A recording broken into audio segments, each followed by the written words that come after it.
खान आपकी खिदमत में हाजिर है और आप देख रहे हैं लम्हा न्यूज़। नाज़रीन, इस वक्त मैं मौजूद हूँ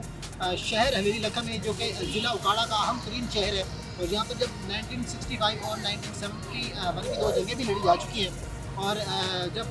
पाक भारत की तरफ से जब जंगी त्यारे आ रहे थे और जब हिंदुस्तान की तरफ से जब हमले किए जा रहे थे, तो पाकिस्तानी नौजवानों ने जब भारत के कोशिशों को नाकाम बनाने के लिए जब पाक भारत के जो त्यारे थे वो भी वहाँ जा रहे थे, लेकिन जब भारत का त्यारा पाकिस्तान की हदूद में आया और पाकिस्तानी नौजवानों ने उस त्यारे को जो है वो उनकी कोशिशों को नाकाम बनाते हुए उस त्यारे को पर हमला किया और जो है वो पाकिस्तान की हदूद में उसका एक पर गिरा। वो आज भी पाकिस्तानियों ने उसको महफूज किया हुआ है और इस जिनाह पार्क में जो है वो उस पार्क का जो है